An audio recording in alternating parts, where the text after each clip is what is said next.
Hello, everybody. It is Thursday in Pittsburgh, Pennsylvania. My name is Adam Bittner, Assistant Sports Editor for Multimedia at the Pittsburgh Post-Gazette, joined for our weekly chat with Jason Mackey, Post-Gazette sports columnist. A lot to get to this week, Jason. DK Metcalf of the Seattle Seahawks has requested a trade.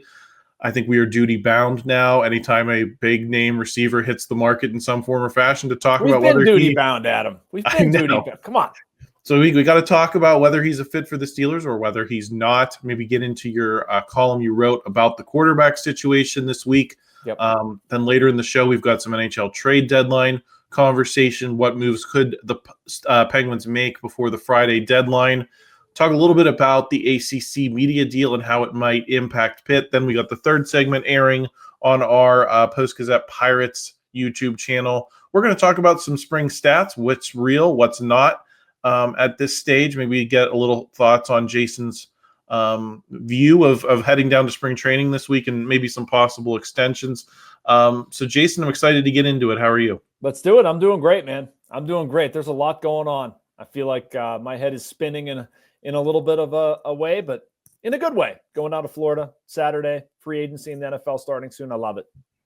Yeah, excited to chop it up. Jason, I mentioned DK Metcalf at the top of the show here. He's requested a trade from Seattle. I don't see the fit, especially while you still have George Pickens on the roster. I think that's kind of a duplication of roles in terms of they both are kind of downfield guys.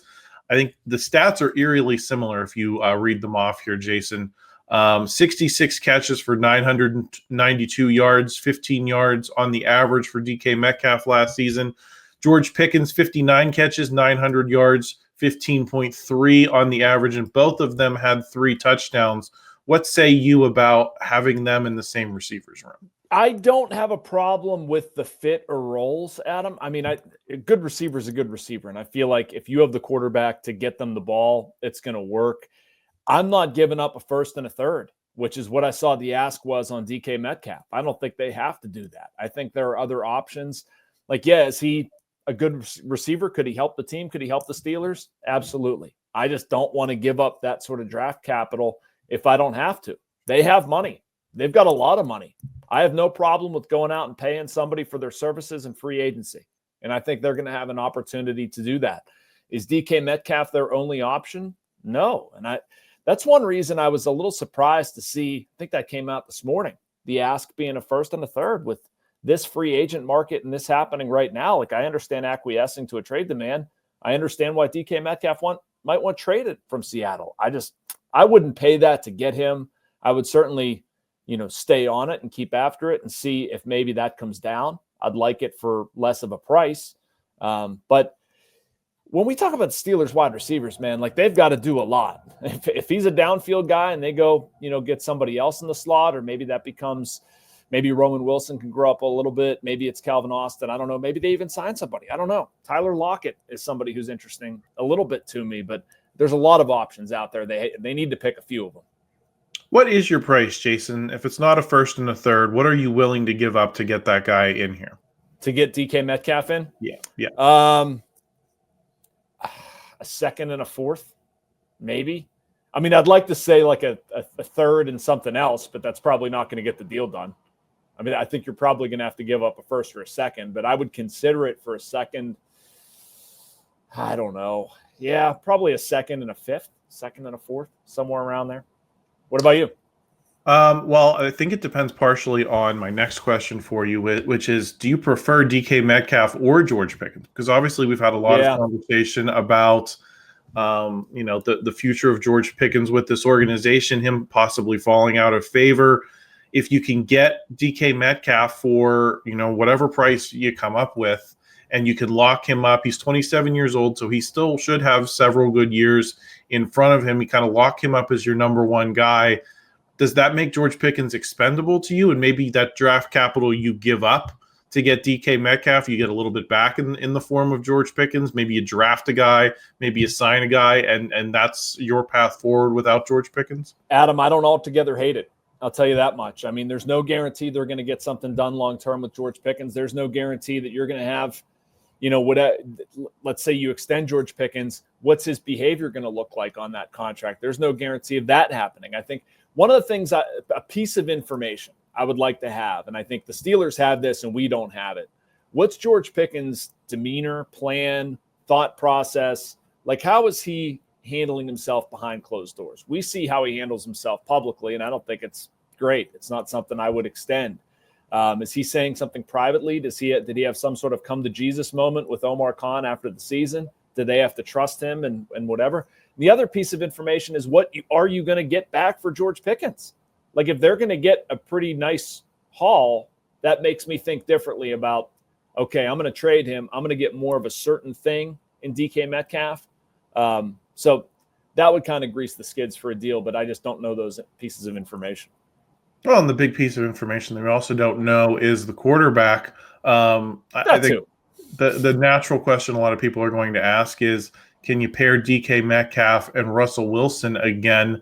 Does his availability change your thinking at all on whether you bring Russ back versus Justin Fields? I know you wrote a column on this topic that I was attempting to lead into here. So I guess give me your thoughts from the column and kind of recap that and your thoughts there, and then how DK Metcalf's availability might impact them. Yeah, it wouldn't change my mind. My priority, if I'm Omar Khan, if I'm Mike Tomlin, it should be getting Justin Fields here. It should be getting something done with Justin Fields before the start of the legal tampering period, to be honest with you. And it worries me the closer we get to that. We're only 4 days from the start of the legal tampering period, because I think if Justin Fields goes to market, I worry about another team paying him, pretty good amount of money, maybe stupidly so, and maybe Justin Fields is intrigued by that. I wouldn't blame him one bit. If I'm the Steelers, I would commit to Fields and explain how we think this offense is going to revolve around him. As far as a backup plan, if that doesn't work out, man, I can't say I'm overly excited about Russell Wilson. I don't know why I should be. Maybe if you change the weapons around him, but how much are we really expecting is going to be different? I want to see somebody who is going to be the future, the long-term solution here. And I realize that, they're not picking 7th in the NFL draft. Like, you can't just go get that guy. It's also not a good year for quarterbacks. But to me, the most logical swing at trying to do that is Justin Fields for a reasonable rate, surround him with talent, and then see where it leads. If he stinks, okay, fine, I can accept that.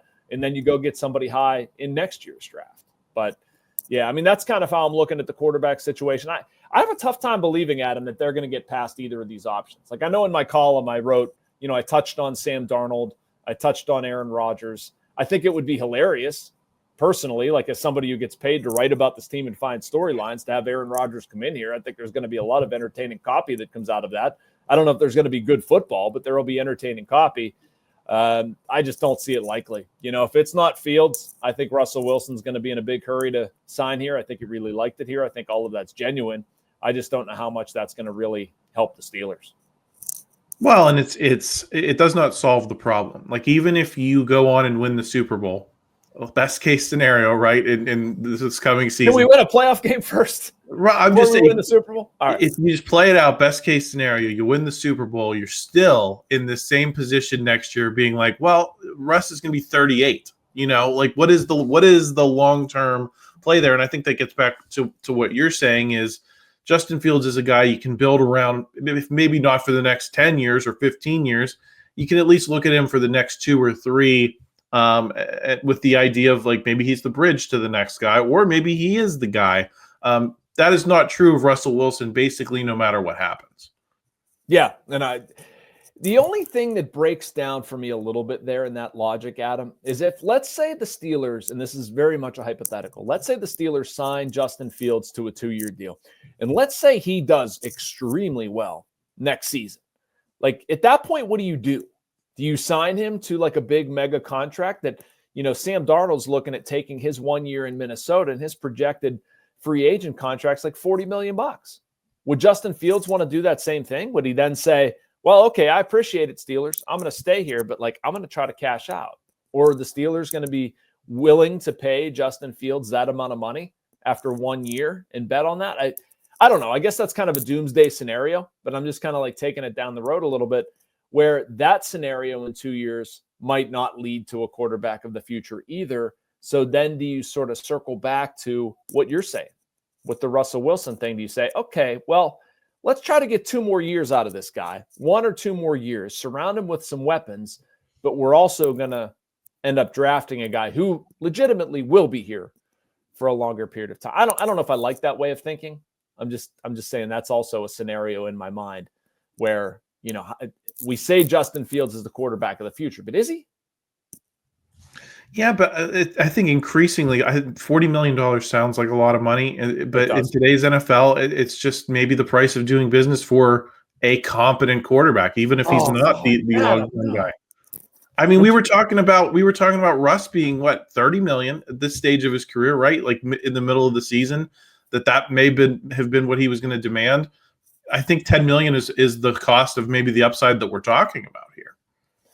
I guess, man, but I'm not paying Russ 30 either. If Russ's price is 30, I'm saying thanks, but no thanks. I don't care where that leads me. I'm not paying Russell Wilson 30 million. If Russell Wilson wants to sign for 15 or 20 and get this done, like if he wants to do 2 for 20 and I can't get Fields under contract right now, I could probably live with that. But I'm not going to 30. I'm certainly not going to 40. Yeah, I think it's just interesting with that NFL salary cap going up. What is the price of all this stuff? Yeah. It'll be interesting to watch that unfold and the whole DK Metcalf conversation. But Jason, we're going to move on to the Penguins here in the next segment. Talk a little bit about the ACC media rights deal as well. Before we do, just want to thank a couple of sponsors. Edgar Snyder and Associates. Law firms come and go, but what law firm has been here in Western PA fighting for injury victims for more than 40 years? It's Edgar Snyder and Associates. What firm has a staff of over 130 people who live and work here? It's Edgar Snyder and Associates. Law firms come and go, but Edgar Snyder and Associates is a name you can always trust. So remember, there's never a fee unless they get money for you. And if you've been hurt seriously in an accident, call them at 1-800-94-EDGAR or visit edgarsnyder.com. They're available 24/7. Also want to thank our friends down in Bradenton, Florida. Embrace the laid-back charm of island life while sinking your toes in the sand and discovering real, authentic Florida in the Bradenton area. Unspoiled beauty and pristine beaches, a vibrant waterfront downtown energized by local arts and culture, fresh Floridian cuisine with a flourish of rich history, and friendly locals ready to welcome you to this preserved paradise on Florida's Gulf Coast. Plan your visit today at BradentonGulfIslands.com. Jason, we are back here on our weekly chat, talking Penguins trade deadline. My name is Adam Bittner. We're a little over 24 hours from the deadline right now, Jason. The Penguins did make a trade last night, sending Michael Bunting out a year after bringing him here from Carolina. First, wanted to get your thoughts on that trade before we maybe talk about what's ahead. Yeah, I didn't hate it, Adam. I mean, I understand what they're doing. They're trying to get younger. They're trying to get a little bit more dynamic. They've needed to fix their third-line center issues forever. And, I mean, the ultimate piece here isn't Luke Schenn. It's Tommy Hunter. I believe I'm getting that name right. But the center that they brought back as well. So, or Tommy Novak, Tommy Hunter. Who's Tommy Hunter? Where did I get that? I don't know. Travis Hunter sounds similar. I don't know where I came up with Tommy Hunter. But anyway, Novak. And Kyle Dubas is trying to get somebody who's cheaper than Michael Bunting, who does more things than Michael Bunting, who's around for longer than Michael Bunting. So, I mean, this is the type of move they should make. Again, I've never seen Tommy Hunter play. I've never seen Tommy Novak play. But this is it's the type of player, it's the type of roster that he should be constructing. I don't think it's it for Kyle Dubas. We'll talk about that. Obviously, Anthony Beauvillier is a great candidate. Matt Grzelcyk as well.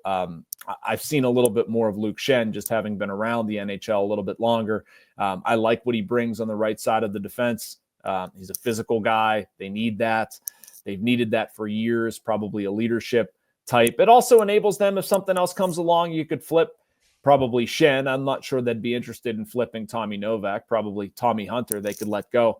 But so it positions Kyle Dubas well for things down the stretch. I don't think, Michael Bunting brought something, helped their power play, could be offensively very productive at times. He could also disappear at times. So I was not surprised by it, and I don't think Kyle's done either. Jason, I think you led into my next question well, which is, who are these guys you expect to go out in the next 24 hours? Is Rickard Rakell on that list? Is anyone bigger than him on that list? I'm starting to get the impression that the answer is no, but I'm curious what your thoughts are on that. I just think it's too hard. And I'll start with the bigger than Rakell stuff, Adam. I just think it's too hard to do something like that in season. I mean, Erik Karlsson would be the name we're talking about, right? Like, I don't think there's any desire from Sidney Crosby, Evgeny Malkin, Chris Letang to split up. If somebody came along, if the right team came along asking for Erik Karlsson, sure, I think the Penguins would be interested in dealing him. I just don't see how that comes to fruition in season. And here's why. If you're a contending team, you're almost assuredly spending to the cap. You don't have that sort of money just sitting around. You're able to add a $10 million defenseman. If you're not spending to the cap, if you're not a very good team, why would you go out and take on that salary? Like, I think it just requires more salary cap maneuvering that is easier in the offseason. And then we're also talking about this very select group of teams with which Karlsson would okay a trade. The talking point really is Rickard Rakell and what they're going to do, what they should do. I wrote a column advocating against it, and I still feel that way. I don't want to see them trade Rickard Rakell. I think if you trade him, you're getting lottery tickets. You're getting uncertainty. You're getting guys that you're hoping are going to come in here and basically produce just like Rickard Rakell. At some point, just hang on to what you have. And the Penguins, I don't think, should be in the business of automatically kicking the can 3 years down the road and saying, oh, we can't win next year. We can't win the year after. Now, are the chances unlikely? Sure. I think it would really take some prospects maturing well beyond or well ahead of anyone expects. But if you have somebody playing on a $5 million contract who helps your team right now, who plays to the left of Sidney Crosby, who gives you theoretically a dynamic top line and adds some scoring when you have a lineup that really doesn't score much, I would have to be absolutely blown away to get that player. And it kind of changes the calculus because prices are high right now. Guys are paying a lot to get players. I just don't see a deal coming in that is going to move Kyle Dubas to the point of trading Rakell. I don't. Yeah, that'll be interesting to watch. Jason, another big headline this week. Tristan Jarry is back. Do you have any hope of the Penguins salvaging this situation, or is this just a matter of playing out the string because it wasn't working with, Blomqvist? Are you just getting a guy in here because you have him right now and there's going to be a conversation when the season's over? Well, I think you're getting a guy in here who can handle what Joel Blomqvist doesn't deserve to handle. He's not ready for the NHL. It doesn't mean he needs to absorb artillery fire. There's nothing wrong with being young and green, and he's just needs more time developing. Okay. It's not best served by having him up here in front of behind a deficient team. Like Tristan Jarry, you don't care about his development anymore. Is this going to work? I don't know. I don't think so. I don't really care. One way or another, they need to find an exit strategy with him. If that's a buyout, fine. But what they're doing right now, they're giving him a chance to make it work. And if he gets hot, maybe they can trade him. And I do think they could, Adam. I do think he would have a market. If he comes up here and plays well and helps them, we can argue whether that helps their lottery chances and whether they even should care about winning right now. Maybe they shouldn't care about winning.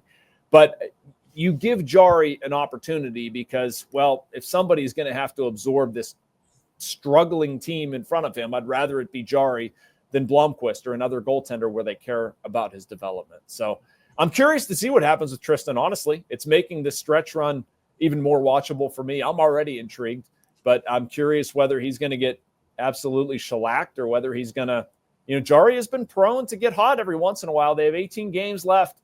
I'd play him in as many as he possibly can and see what happens. One way or another, it's a good outcome for the Penguins.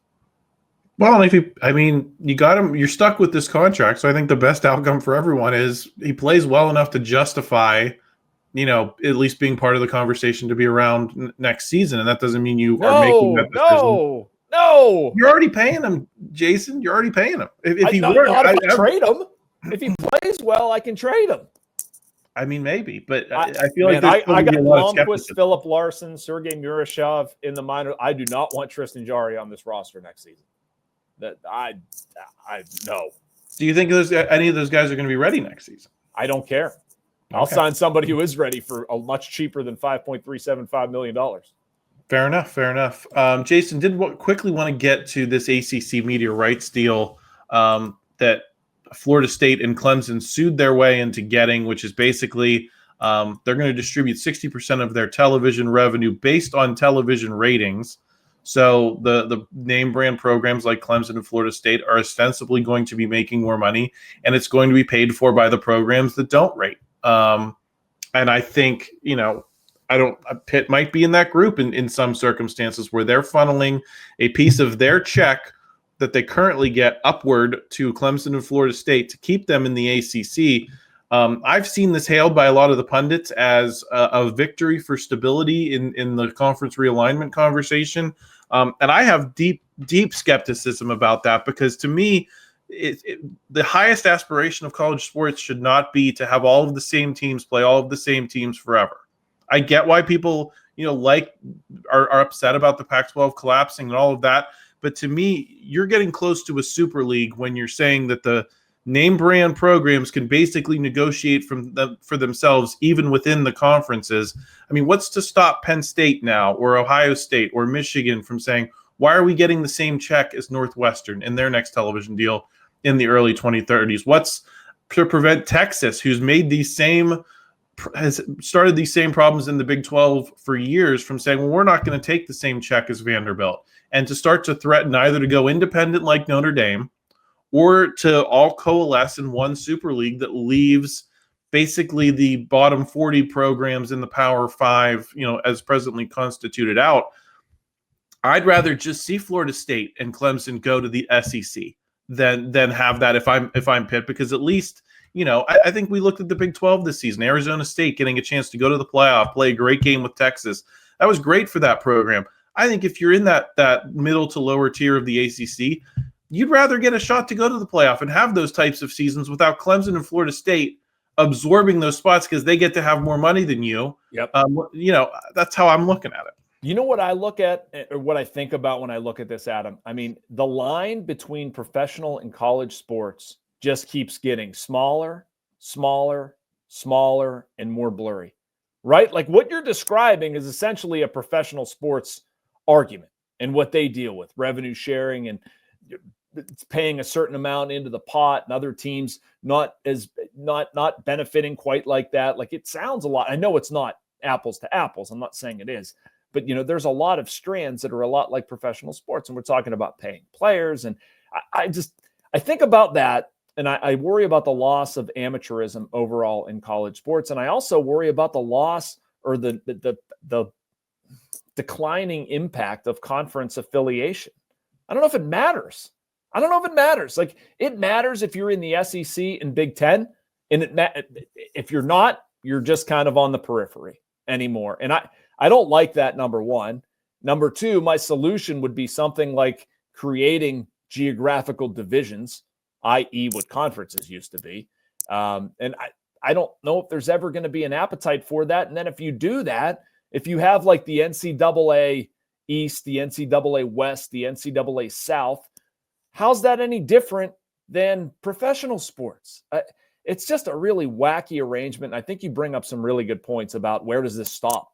How does Texas compartmentalize something like this? I feel like there is an argument to be made for a lot of those schools in similar conferences to say, hey, why aren't we doing this? Why isn't this happening this way? And, that's really just the slippery slope that all of this stuff has happened, but maybe it's the change in our society. But, if you look at NIL and paying players and all of the things that have changed in college sports, it makes me grasp or wish for the old way, the way it used to be, even more. Yeah, I can certainly see that. But, I think players would argue that it's well past time that they made money. And I tend to agree with that. And it's like, I agree with that. It has to disrupt the system. And is there something that ultimately looks different than the NFL still, and isn't just like an NFL light that still resembles college sports in the way people like it? To me, I don't know. I don't understand how people are hailing this as stability, because to me, this is more destabilizing than US being in the Big Ten. I actually don't. That's one of the things that frustrates me about all this stuff, Adam. I wish they would figure out one problem before like bringing on another. You know what I mean? Like I agree with you on paying players. I don't agree that it's regulated properly. Can we focus on that before we look at other things? Like why can't we better regulate who's paying what player, how you're going after them, what sort of limit is there on paying players. Like, put guardrails in place before we start talking about this, other stuff and conference alignment and TV deals and whatever. And I know it's not binary. I know it's not one or the other, but it's something that makes me a little bit mad about college sports.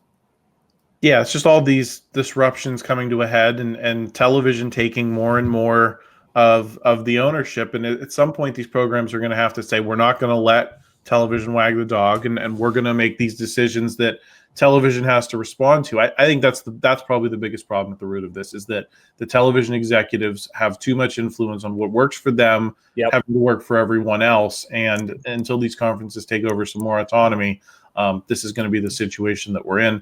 But Jason, I'm excited to talk a little Pirates with you here in the next segment. If you're listening on audio, don't go anywhere. This will play straight through. But if you are on video, hop over to our Pirates YouTube channel at PG Pirates. And we're going to be talking about spring training. We're kind of getting into the dog days now. So what have we learned? What is Jason excited to see when he goes down to Florida? We're going to talk about all of that on the other side. So stay tuned. Thank you for checking out this content from Post-Gazette Sports. If you watch this video on YouTube, please like the video and subscribe to our channel. For all of the sports coverage the Post-Gazette has to offer, visit post-gazette.com.